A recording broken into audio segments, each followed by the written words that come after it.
les diverses entreprises, les divers corps d'État. Alors, on a dit qu'il y a une tour de 345 mètres. Il y a eu l'église de la Nativité de Christ, qui est la plus grande église au Moyen-Orient. En même temps, il y a eu la mosquée de Fatah al-Alim, qui est la plus grande mosquée au Caire, en Égypte, pas au Caire, en Égypte. Bon, permettez-moi de vous demander de nous parler de la vitesse de la réalisation de ces projets. Ah. Ces projets sont réalisés vraiment à une vitesse éclair. Oui, comment est-ce que vous l'expliquez? Eh bien, c'est que cela signifie que les gens y croient. Y croient. Surtout que le président et la direction politique du pays tient à mort et tout le temps donne des directives pour suivre le planning et pour ne pas avoir du retard par rapport au planning. Ils sont très sévères là-dessus. Donc il y a un planning, il y a des gens qui font du suivi et on ne travaille pas à la dilettante. Tous ces travaux fonctionnent 24 heures sur 24. Il y a 3 postes, 3 fois 8, 24. Raison pour laquelle tout ce qui peut être construit sur 5 ans, on le réalise sur 2 ans ou même moins. Et on ne lâche pas le pied sur l'essence. On pousse et on voudrait arriver à temps pour pouvoir quand même jouir de cette réalisation et la montrer au monde, ce que les Égyptiens sont capables de faire. Est-ce que dans cette nouvelle capitale administrative, il y aura également des services comme des écoles, des universités, des hôpitaux? Absolument.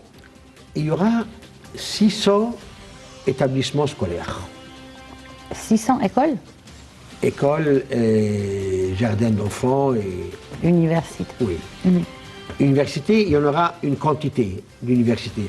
Je ne pourrais pas vous dire combien, mais je sais qu'il y aura des universités qui seraient construites à l'exemple des universités à l'étranger. Donc ça, après, encore, il y aura 600 établissements scolaires et il y aura 700 services sanitaires, comme des hôpitaux, voilà. En plus, il y a un très grand parc, de divertissement qui sera construit. Et en plus, une chose vraiment très intéressante, il y aura un jardin qui sera construit sur 100 km² de terrain. Ce sera le jardin, je n'ose pas dire le plus grand au monde, mais certainement le plus grand en Afrique. Un jardin public. Public qui fait 100 km². C'est énorme. Bien sûr. C'est faramineux dans cette ville. Donc vous voyez, c'est une ville vraiment dans laquelle ce serait un plaisir de vivre. Il y aura de l'oxygène, il y aura des moyens de transport agréables, elle sera fournie d'électricité par la centrale de Ain el-Sokhna qui lui fournira, bon je n'ai pas le chiffre, mais qui lui fournira quand même, bon je ne l'ai pas sous l'œil maintenant. C'est pas grave. Vous avez parlé aussi des moyens de transport, vous avez parlé du monorail et bien entendu on ne peut pas négliger les nouvelles lignes de métro. Donc parlez-nous un peu de ces transports. Comment est-ce que les gens vont bénéficier de, surtout les employés? C'est sûr, mais il n'y aura pas de métro là-bas, dans la nouvelle ville. Il y aura plutôt le train électrique. Le train électrique qui ressemble au métro, mais qui est en surface. Qui est le monorail? Non. Outre le monorail? Outre. Le monorail, bon, il fonctionne sur une structure avec une poutre sur laquelle il est lancé, mais le train électrique, c'est un train. Mais les lignes du métro, elles vont s'arrêter où? Au Nouveau-Caire? Voilà. Ou sur le périphérique de la nouvelle capitale. Mais pour le moment, il n'y a pas de projet pour faire introduire le métro à l'intérieur.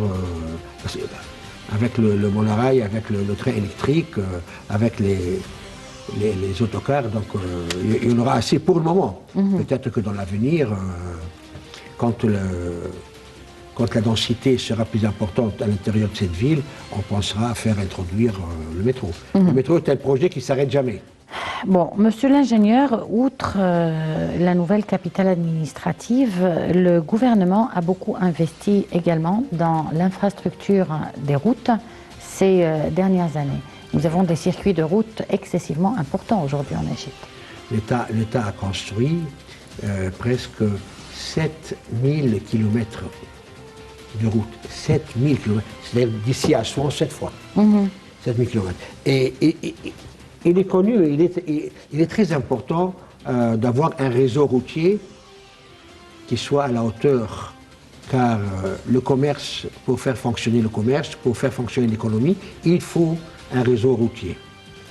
Et c'est à quoi le gouvernement a vraiment visé, et ils ont fait 7000 km² de route. Ils n'ont pas fini encore, ils continuent maintenant dans les rues, dans les villes, avec les ponts, tout ça, ils n'arrêtent pas.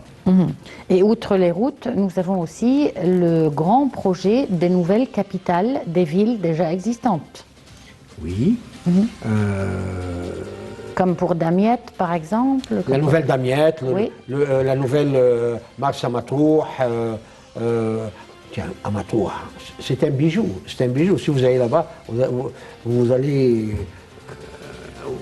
n'allez pas croire que vous êtes en Égypte. Simplement, tout ça, c'est des villes intelligentes que l'Égypte est en train de construire, en utilisant la technologie moderne, en introduisant tout ce qui est technologie, que ce soit pour les tiens, il y a dans la nouvelle capitale, il y a une grande superficie qui est consacrée et réservée à la production d'énergie solaire.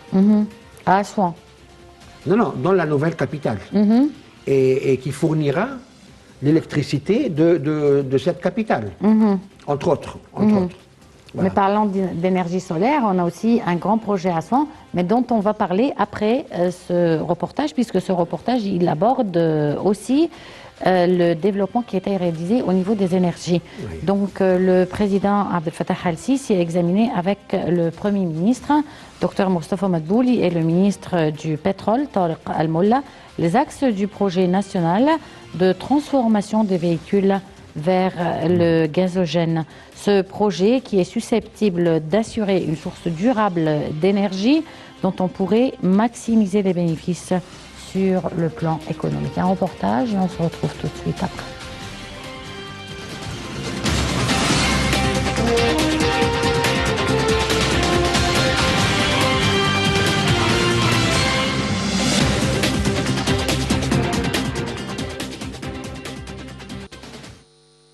Le président Abdel Fattah al-Sisi a examiné avec le Premier ministre Dr Mostafa Madbouli et le ministre du pétrole Tariq Al-Molla les axes du projet national de la transformation des véhicules vers le gazogène pour assurer une source durable d'énergie dont on pourrait maximiser les bénéfices sur le plan économique. Et ceci de sorte à sauvegarder les richesses de l'Égypte et bien exploiter les ressources de gaz naturel. Ce projet vise également à maximiser la valeur ajoutée et rationaliser la consommation de fuel pour contribuer de façon efficace à protéger l'environnement et à réduire la pollution de l'air. L'utilisation du gaz comme carburant pourra minimiser les émanations polluantes et néfastes. Le chef de l'État a instruit d'intensifier les mesures stimulantes pour la transformation des véhicules et de simplifier les procédures nécessaires tout en accordant des facilités dans le monde de paiement. Il s'agit également de garantir la bonne qualité des mesures techniques suivies dans les opérations de transformation vers le gazogène. Les anciens véhicules seront remplacés par d'autres nouveaux fonctionnant au gaz. C'est ce qu'a souligné le chef de l'État, dont le but d'élargir l'étendue de ces opérations de transformation et réaliser un bénéfice économique remarquable et ressenti par les citoyens. Le président Sisi a également enjoint d'accélérer les démarches de mise en place de nouvelles stations-service pour les automobiles fonctionnant du gaz naturel sur l'ensemble du territoire et d'exploiter l'infrastructure pour garantir les plus hauts niveaux de sécurité.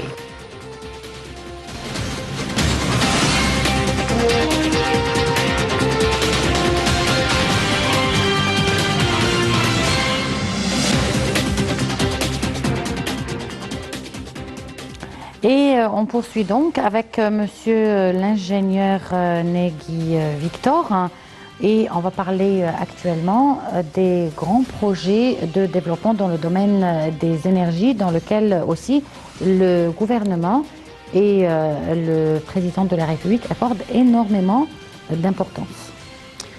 Ben, il y a le grand projet de l'heure et de toutes les heures, c'est le projet de Eni, le gaz découvert dans la Méditerranée. Ça c'est un don de Dieu qu'il a offert à l'Égypte et on en avait bien besoin. Et justement, raison pour laquelle le président, déjà, il a donné des ordres au gouvernement pour faire rentrer un maximum d'installations de gaz dans les maisons, déjà pour éviter ces bouteilles de gaz c'est des petites bombes qu'on met dans les maisons. En même temps, pour réduire la pollution et réduire l'usage d'essence et de pétrole, transformer les moteurs déjà des bus et des moyens de transport communs en gaz et puis les moyens de transport privés. Et très bientôt, lui il insiste et vous allez voir que très bientôt beaucoup de voitures, beaucoup de véhicules vont se transformer en gaz, car c'est la solution pour arrêter la pollution ou diminuer le niveau de pollution dans l'air d'un côté, et puis on a une richesse à utiliser. Et pourquoi ne pas l'utiliser et en bénéficier au lieu du pétrole, voilà. Bon, ce projet de la transformation du mode d'énergie des voitures, quels seront ses bénéfices? Eh bien, écoutez, ces bénéfices sont tout d'abord, il y aura moins de pollution dans l'air. Donc, on va mieux respirer. Deux, on va économiser le pétrole, l'essence. Car on a beaucoup de gaz, mais on n'a pas beaucoup de pétrole. Trois, ça va coûter moins cher, déjà pour les utilisateurs. Et ils vont payer moins que le coût de l'essence. Et le gaz, il pollue moins que le pétrole? Absolument. Au niveau de la pollution? Absolument. Le gaz, il pollue Et beaucoup on moins. avait aussi mentionné des projets de voitures électriques. Très bien. Oui, mais ça c'est pas pour demain. Et même le gouvernement essaye de construire une usine localement, en partenariat avec une marque internationale qui construit des voitures électriques localement. Le problème, c'est que les voitures électriques ont besoin de stations, pas de pompage, mais des stations de recharge. De remplissage. De recharge. Tu voyages parce que la batterie, elle ne fait pas, elle fait 250 ou 300 km, une batterie. Et après. Ben à ce moment-là, il faudra peut-être aussi avoir plusieurs batteries. Peut-être, mais moi je sais qu'en Europe, on a les stations d'essence. Il y a beaucoup de stations. Et des stations pour charger les batteries de la voiture, comme si on chargeait en essence. Donc il y a une infrastructure qu'on ne possède pas encore, qui vont commencer d'installer, mais pour le moment, on n'a pas encore cette infrastructure. Mais c'est sûr que c'est vraiment le pied d'avoir des voitures électriques, c'est sûr. Outre cela, aussi, le gouvernement accorde beaucoup d'importance à l'énergie solaire. Nous avons l'un des plus grands champs d'énergie solaire qui existe actuellement à Souan. Oui, à Bimben. À Bimben. Et je vous dirais même que l'Union européenne a passé ou veut passer un accord, un contrat avec l'Égypte pour transporter cette énergie solaire vers l'Europe. Vers l'Europe. Parce qu'ils ont étudié et le choix a été de choisir l'Égypte pour investir de l'argent dans ces champs énormes. Et comment est-ce que l'énergie solaire est exportée? C'est-à-dire pour le gaz, on sait que c'est à travers des tuyaux et des... Oui, mais l'énergie solaire? Moi, je pense que l'énergie solaire est transportée à travers des vaisseaux. Des vaisseaux qui vont traverser la Méditerranée pour arriver en Europe. C'est un coût énorme aussi.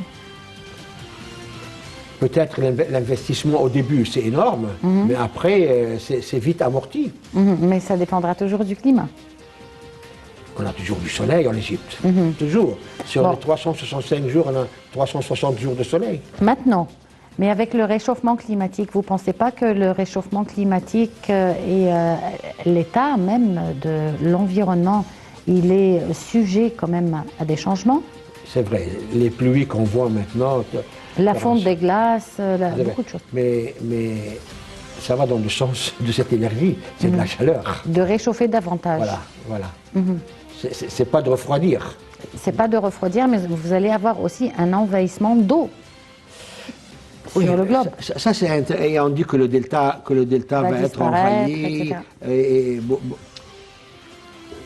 Moi je ne saurais pas vous répondre parce que ma question ici c'est est-ce que tous ces facteurs sont pris en considération lorsque l'on planifie pour un développement stratégique qui va durer une cinquantaine, c'est sûr, au même moins plus d'années. C'est sûr. Mais écoutez,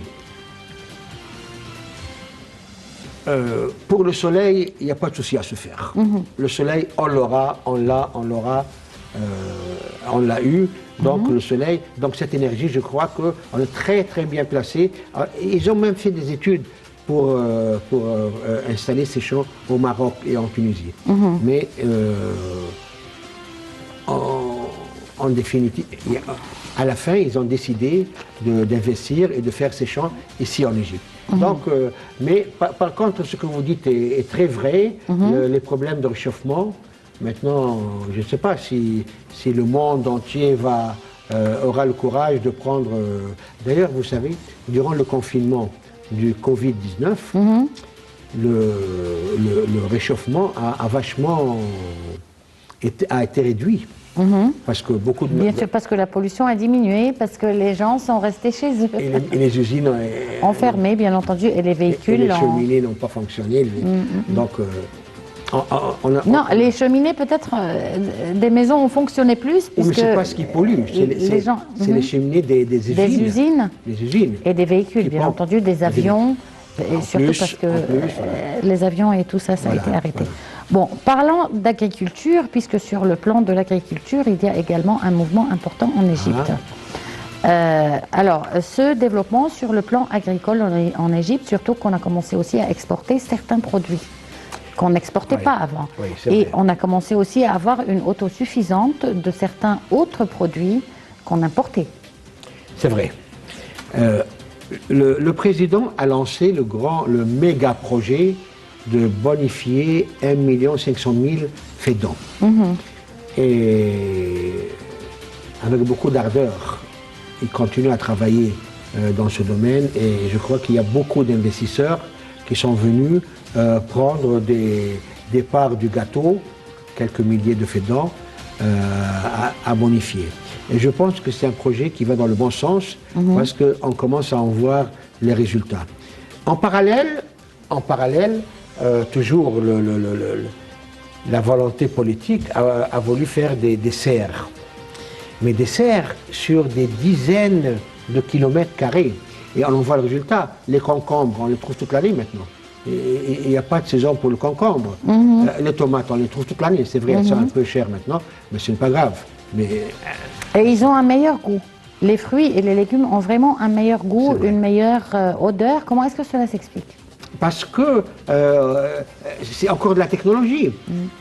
S'il fait froid à l'extérieur, dans le serre, il fait plus chaud et plus humide. Donc on peut obtenir ce qu'on veut. Et le contraire est vrai. Donc avec la bonification de 1 500 000 de fédans, plus la construction en dessert, on obtient vraiment... Et on le sent. Et on le sent sur le marché. Il n'y a pas de saison maintenant. Il n'y a pas de saison. On ne peut pas dire on achète ça, on n'achète pas ça. Et tout le temps, tous les fruits et les légumes se trouvent sur le marché. Et en plus, on exporte, comme vous l'avez très bien dit. Donc, on est dans le bon sens.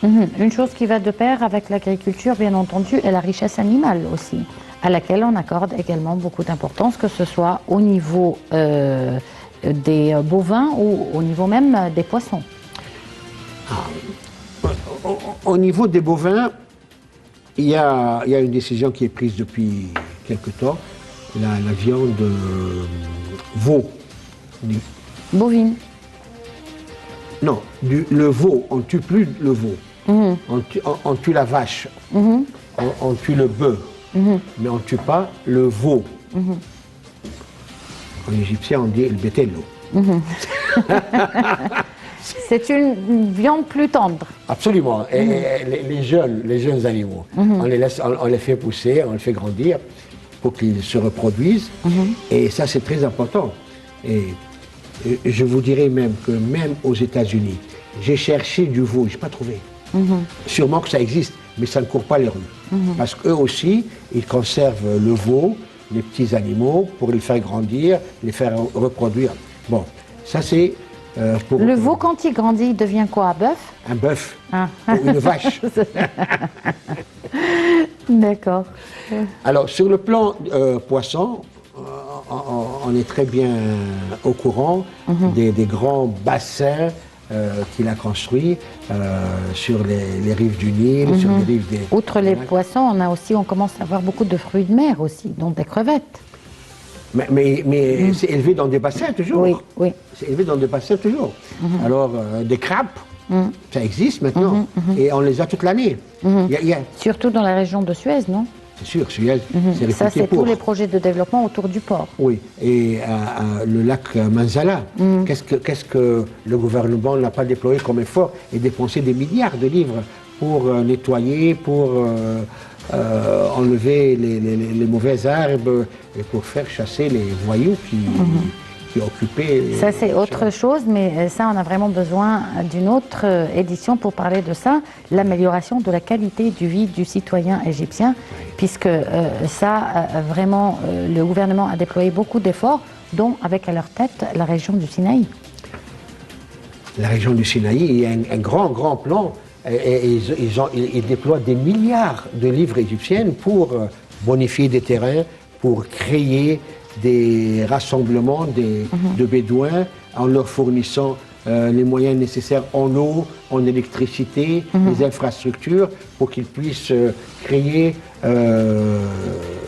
une société stable et qui produit leur autosuffisance.